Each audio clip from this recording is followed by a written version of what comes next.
I thought I killed a man at a gas station off I-71, and the woman I loved vanished the next morning with a different name than the one she gave me. By the time I learned why, decades had burned away, and the truth came folded in a letter that wasn't addressed to me. Hey folks, Steve here. Welcome back to After Her Lies. Before I get rolled away by the memory, can I ask you to do me a favor? 96% of you who watch these videos aren't subscribed. 96. That's most of you. I won't lie, it stings a little. I pour my coffee, turn these lights on in my garage, and tell you the truth as best I can, and it makes me sad knowing most folks pass through without hitting that button. So please, if you enjoy stories like this, subscribe. Tap that bell so you don't miss the messy ones. Hit like, toss a comment in there, tell me where you're listening from. It helps an old guy keep the lights on and the stories flowing. Alright, let me take you back to Cleveland, 1982. I was 28, working nights as a respiratory therapist at St. Vincent's. I'd slide out when the sun bled into Lake Erie and my eyes felt like gravel. I lived then in Palmer in a little upstairs apartment above a barber who swept hair like it was confetti.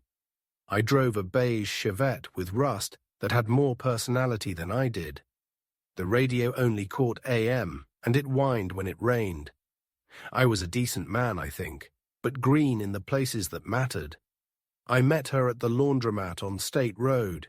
She walked in with a canvas bag and a face that said she'd learned not to flinch.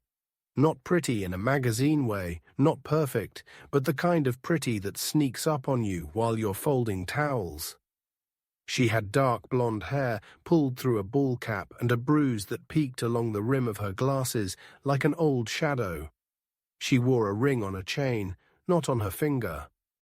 There was a boy with her, maybe 6, red sneakers, chewing on the drawstring of his hoodie and counting quarters like he was counting the stars.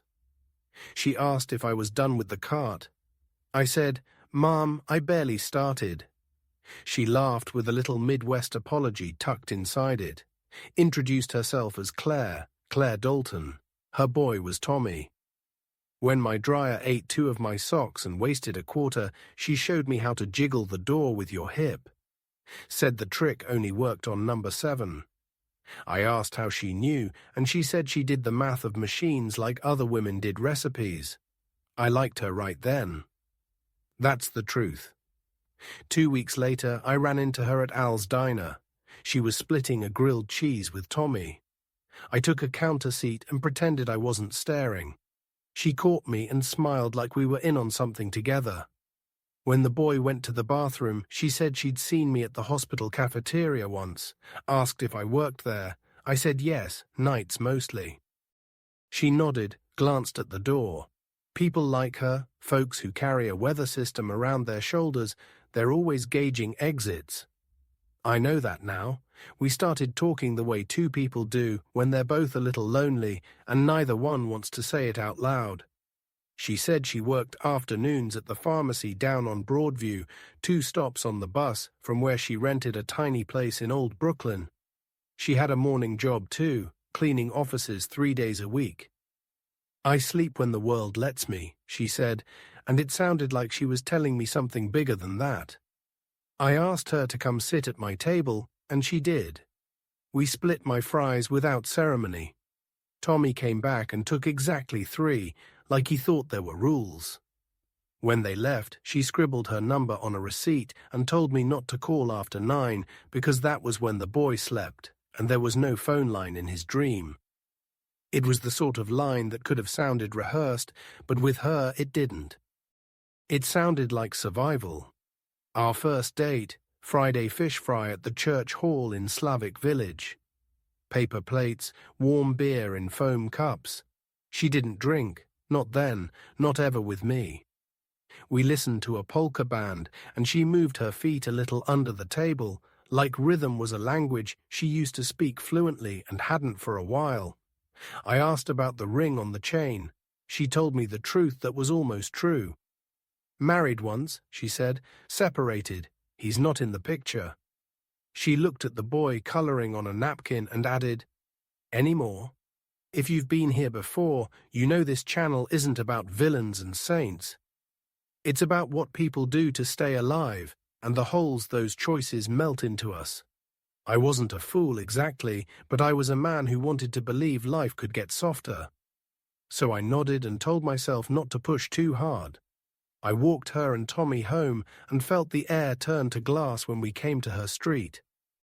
She stopped halfway down, took a breath and said, "Can we go around back?" The front lights of her building were busted. She said the landlord would fix them soon. I offered to do it myself. She said she'd think about it. The next months were a lesson in the patience I didn't know I had. I brought them groceries sometimes. She insisted I take a 10 to cover what she called the fancy bread, which was just rye with seeds. Tommy liked that I could whistle through my teeth and make coins disappear. I taught him to snap with both hands. He taught me you can make up new rules to Monopoly, and it's still Monopoly if everybody agrees. We took small trips to big places. A Saturday at Edgewater Park when the lake pretended she was an ocean. A drive to Cuyahoga Valley to see water fall into itself. Once, on a whim, I took them to a minor league game in Erie, and the boy fell asleep with cotton candy smeared across his cheek like war paint. Claire sat beside me, hands tucked in the sleeves of her sweatshirt, and asked me what I wanted out of life. I said a house that didn't shake when trucks drove by, a good dog that didn't bark at mailmen, a back porch that caught sunsets. I said I wanted someone to make sweet nothing out of something with. She nodded, and the way she nodded, it felt like a promise I hadn't asked her to make. The first crack in the story appeared one Tuesday when I showed up unannounced with a bag of oranges because she'd said Tommy had a cold. Her door was locked. I knocked. I heard the chain slide and her voice through the seam. "Steve, not tonight." There was a curtain over the peephole. I could feel the shape of her on the other side and something else like a shadow leaning over her shoulder. I said, "You okay?" She said, "I am if you go." Then quieter, like she was talking to the carpet, "Please." I set the oranges down and left. The next day she called from a payphone. "Sorry about yesterday," she said. "A friend was over." She didn't offer more. I didn't ask. 2 weeks later, I came by at noon, and the building manager was out front smoking. He looked at me like he was measuring my wallet. I asked if he could let me in to change the porch light. He shrugged and said the bulb had been removed on purpose. Folks didn't like to be seen. He said it like he was talking about weather too. I bought a new fixture and changed it anyway. Claire thanked me with a coffee in a chipped mug and a song hummed under her breath while she did the dishes. I asked what it was. She said it was nothing, just a tune she used to know. "I used to sing," she said, and that was the first time she told me that part. She used to sing in a band, just bars and bowling alleys between Dayton and Cincinnati, where the cigarette smoke turned your clothes into memory and the men clapped with their palms, not their hearts. She said once a guy in a satin jacket promised to get them on a local radio. "He got me a drink," she said. "That's about all." She looked at the sink, like if she looked at me, her face would give away how much it hurt to remember. Spring tipped into summer, and I started leaving a toothbrush at her place. I kept a shirt there, left on a chair, never hung. She still wouldn't let me sleep over when Tommy was home. "Not until it's right," she said. I took that to mean she was waiting for the divorce to be final. Court papers to turn her chain into something she could put in a drawer. Some nights, when the boy stayed at her neighbor's, she'd come to my apartment and lie with her head on my chest and breathe like she was borrowing air from me. I could feel the outline of the ring through the muscle of my shoulder. I asked once if she'd ever wear it again. "Not in this life," she said. The call came in August, late, after my shift, when the world was a thin balloon around me. It was a man's voice, polite in the way a knife is polite. He said my name like we were old friends. He said he'd heard I was spending time with his wife. I told him he had the wrong number. He told me to say that again, but slower. I hung up. I called Claire. No answer. I put on my shoes and drove to her place. The front light I'd replaced was smashed. The door was chained. When she opened it, her face was white around the eyes like she'd been crying a long time. She said, "He called you." I nodded. She said, "He's not supposed to know where I am." I asked how he found me. She stared at the broken light and said, "Maybe some lights don't want to be fixed." We sat on her kitchen floor because the chairs felt too formal. She told me the whole truth she could manage. Husband's name was Rick, not a cop, but a man who knew how to look like one, who carried himself with authority and a belt full of nothing except a temper. She'd run after he threw a plate and it hit Tommy's shoulder. A neighbor took her to a shelter. A woman there helped her get 2 counties away. She changed her last name to her grandmother's and kept her head down.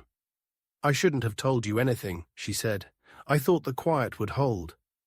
She asked if I was scared. I said yes, a little. She said, "Good. I'm always scared. It keeps me from getting dumb." She said it smiling, but the smile had teeth in it. We went to the courthouse together to ask questions about protection orders. The clerk handed her forms and spoke softly, like she'd practiced the exact way to say hard things. We filled them out on a metal bench under a buzzing light. I held her hand when she signed Claire and told her she didn't have to tell me more. She looked at me like I was the only solid thing in a place where floorboards gave way. That night we talked about leaving. Not just the apartment, not just Cleveland. Leaving Ohio. She knew a woman in Fort Wayne who could find her work and a place. I said I could transfer. The hospital there needed respiratory guys. We circled a date on the calendar, September 12th. We made a list. Boxes, birth certificates, Tommy's school records, my mother's pie plates I never returned, the guitar she kept under the bed. We cleaned like we were scrubbing a ship for a voyage. We kissed like people who had waited too long to kiss for good. The night before we left, I was at my place finishing the last shift of packing. She called and asked me to meet her at the gas station off I-71 by the Ridge Road exit. Her voice was a paper bag caught on a fence. "Something's wrong with the car," she said. I drove fast in that rattling Chevette and pulled in under the humming lights. Her Buick had the hood popped. Tommy was in the back seat, asleep with his mouth open like a little bird. She said the car had started to clatter, and then the oil light came on. I lifted the dipstick, and it came up dry. Needed a quart, maybe 2. I ran inside, bought oil, poured it in while she watched the road.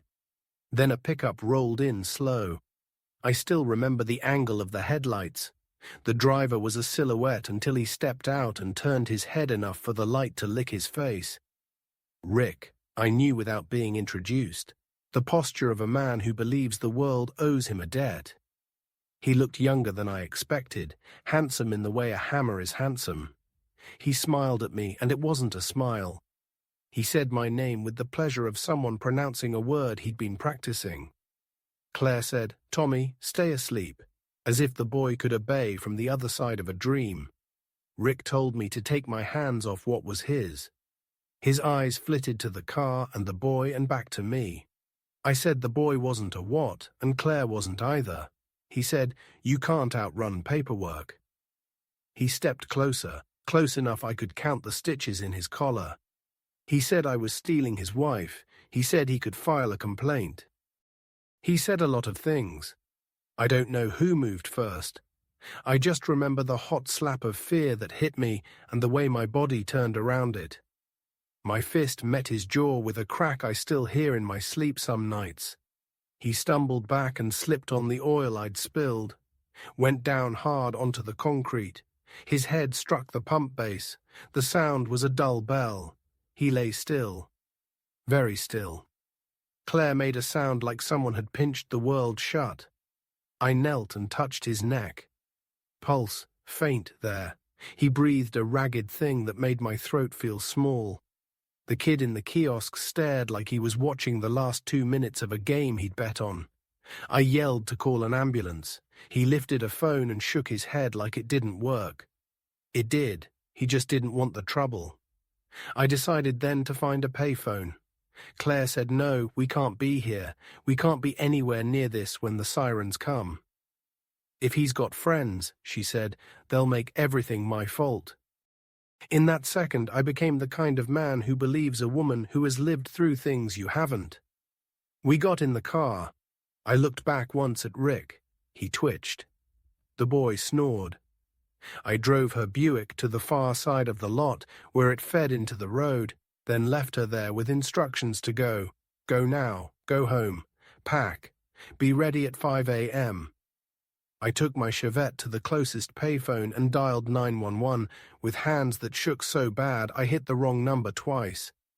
I told the dispatcher there was a man down at the Highland station, head injury. I didn't say my name. I ran back. When I turned into the lot, the place was empty. No truck, no ambulance yet. Just the sheen of oil and a flyer flapping on the bulletin board for a lost dog. I didn't sleep that night. I checked the police scanner my neighbor kept in his kitchen window. Nothing about an assault, no man found. I told myself that meant he'd gotten up and driven away. I told myself lots of things. At dawn, I went to Claire's. The window shade was raised. The door was not chained. Inside, the air held the echo of a life that had been picked up quickly and carried off.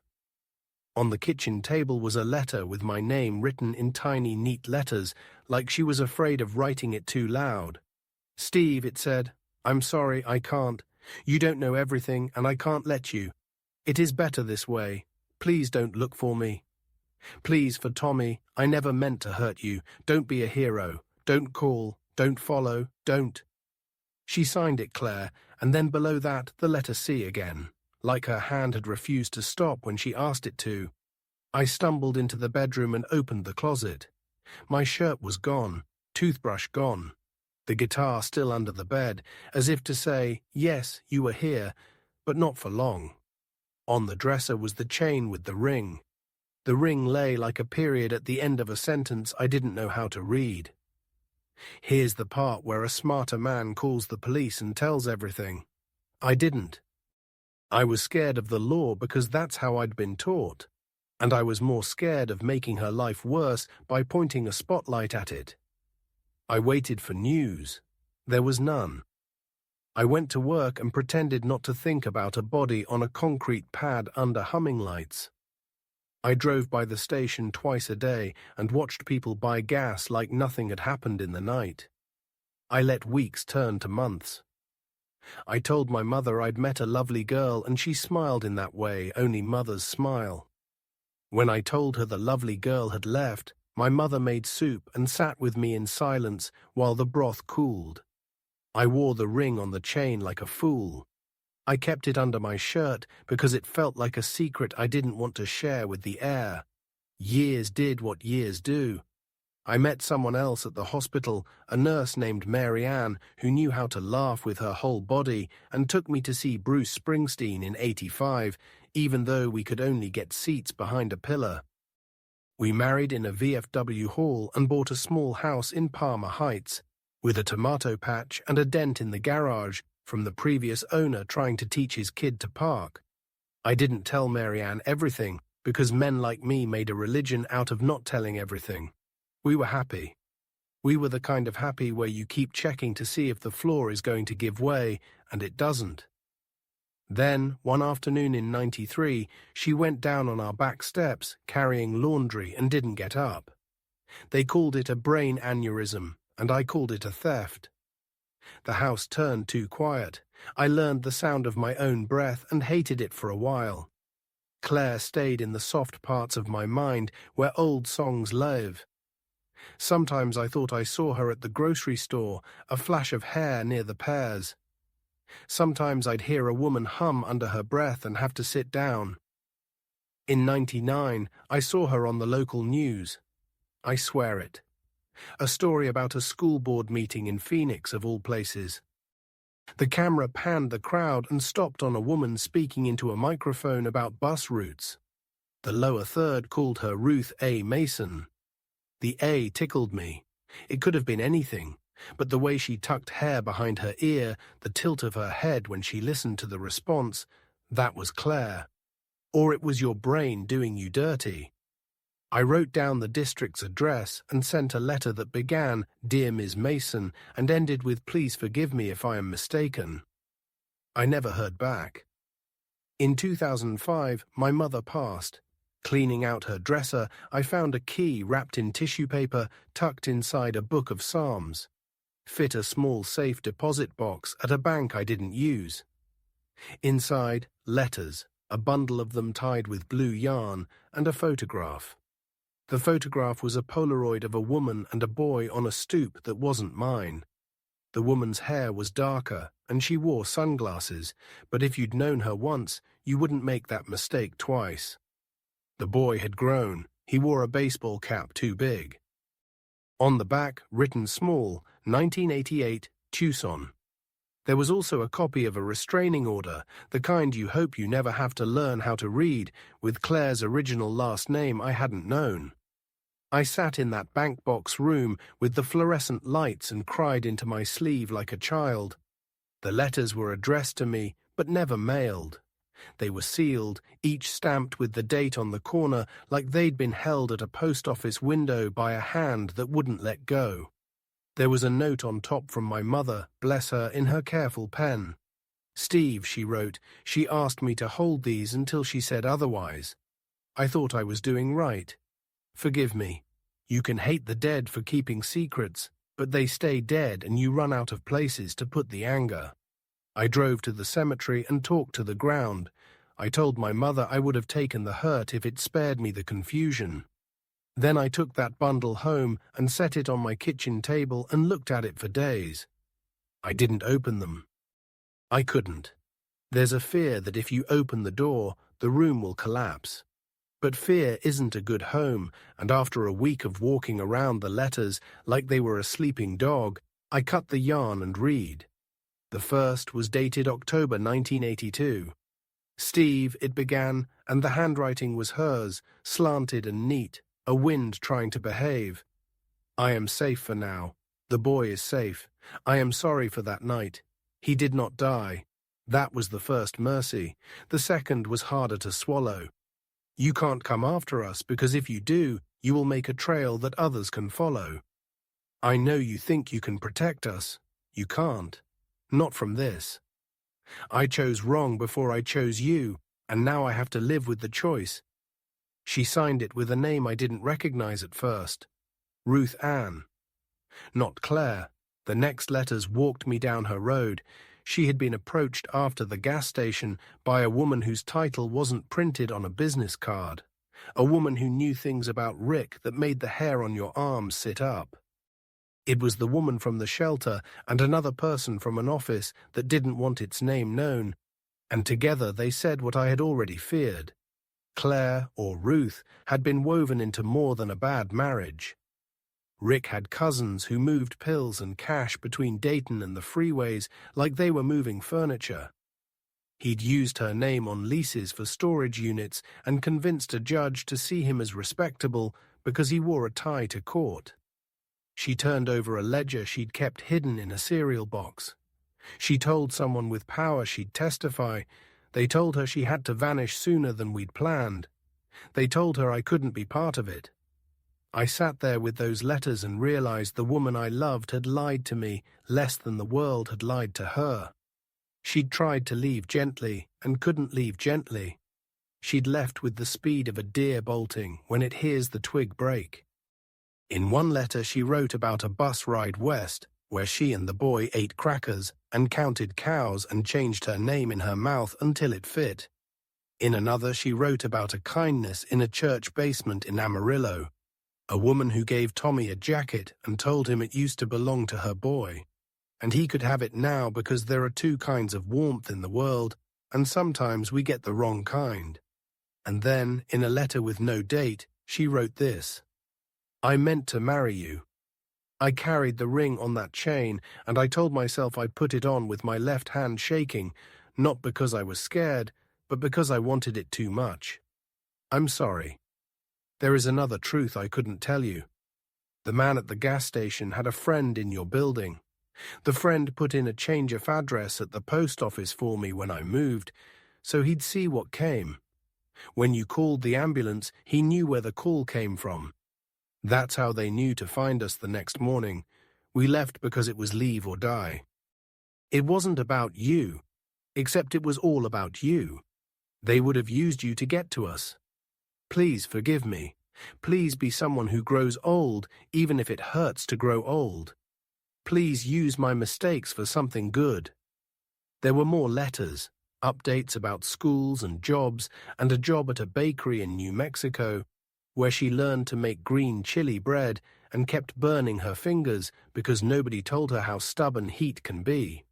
She told me that once, when Tommy turned 11, he asked if I used to be his dad, and she told him not exactly, but that I had been a kind man who loved him without permission. He cried, and she put the ring in his hand and asked him to remember. The letters slowed after 88, then stopped. The last one was one line, "I will always owe you." I thought that was the end. I tried to tuck the letters back into the not knowing and move forward again. But grief has a way of tapping you on the shoulder while you're mowing the lawn. In 2012, at a county fair in Iowa of all places, while I was visiting a cousin and trying to prove to myself I could eat a tenderloin sandwich the size of a steering wheel, I heard a woman laugh the way Claire laughed once when I mispronounced gyro like the sandwich was a rescue helicopter. I turned and there she was. Older, of course. So was I. Her hair was shorter, she wore a hat. But her mouth did that same thing when she smiled, tugging to one side like the smile was remembering its own tricks. She saw me, and her face went white, then pink, then white. She put a hand to her throat where the ring would have hung once. The fair noises dropped away, and it was just us, and the smell of corn dogs and diesel. "Ruth," I said. It felt like betraying a person I hadn't met to call her that. But it was her name. She nodded. Then she said my name like a prayer she had been saving for rain. We didn't hug. I don't know why. We just stood there. Finally she said, "Come with me," and led me behind the livestock pens, where it was quiet and smelled like straw and animals breathing. She told me she'd remarried. Good man. Kind. He sold farm equipment and played catch with Tommy, who now went by Tom and was grown and had a daughter of his own. They had moved a few times. She was safe now, or as safe as anyone gets. The men who made her life small had gone to prison or to ground. She said she was sorry so many times the word lost its shape. I told her I wasn't mad. I told her I'd read the letters. She put a hand on my forearm, and I felt a current pass through me that had nothing to do with romance and everything to do with recognition. She told me the truth about that night, the part I'd missed. The gas station attendant had called Rick's cousin before he called the ambulance. Everyone was tangled up with everyone. The cousin came, helped Rick into the truck, and they left. No report, no sirens. They didn't want law. They wanted to scare us. It worked.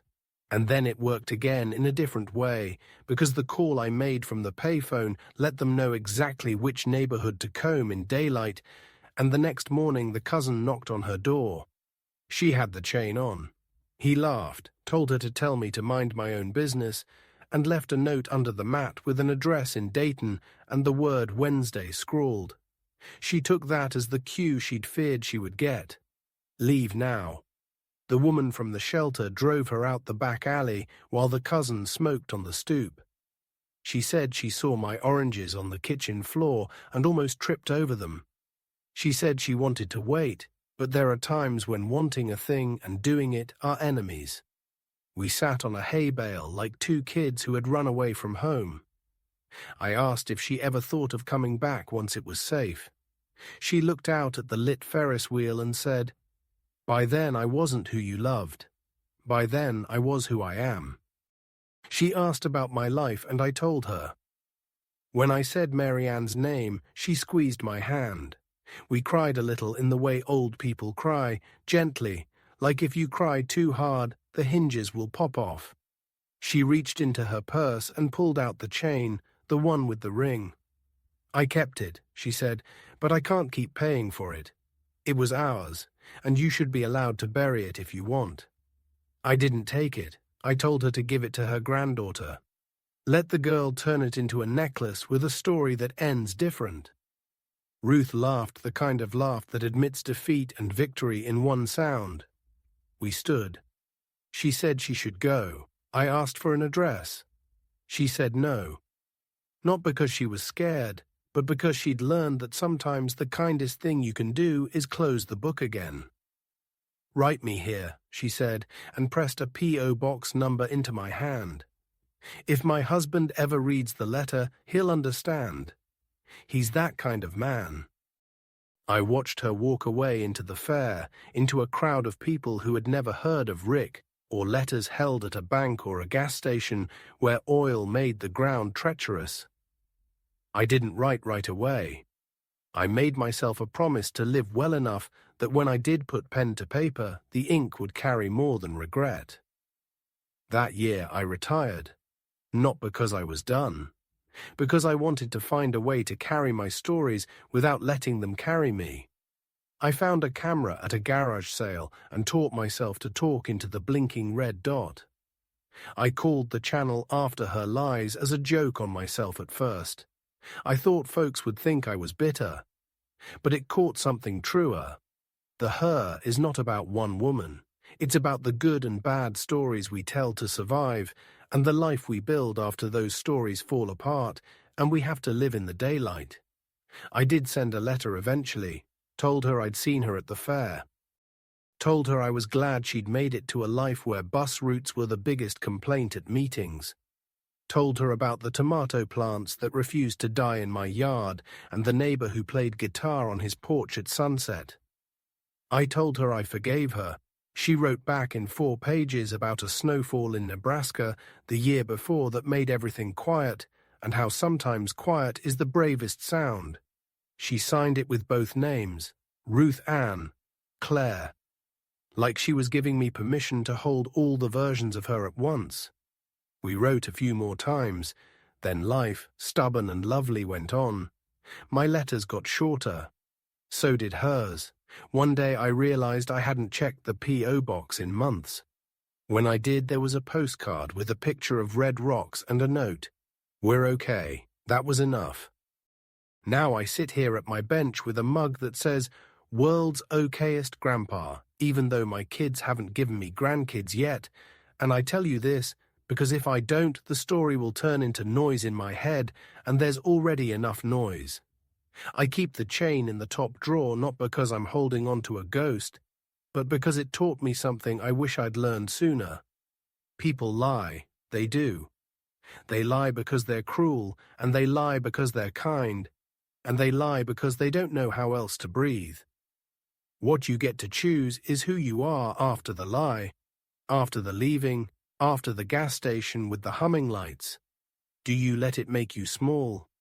Do you turn into a man who tells the same joke about bitterness until even he doesn't laugh?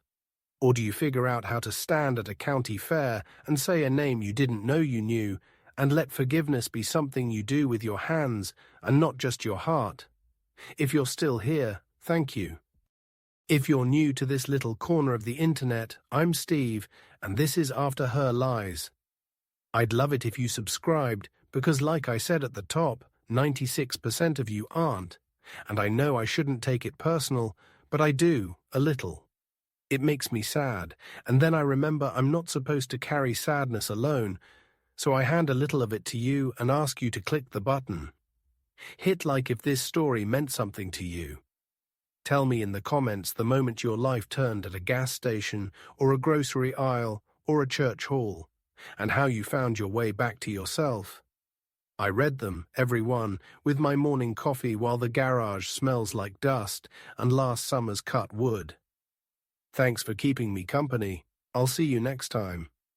And until then, be kind, even when the light is buzzing and you're sure you've made a mistake too big to lift.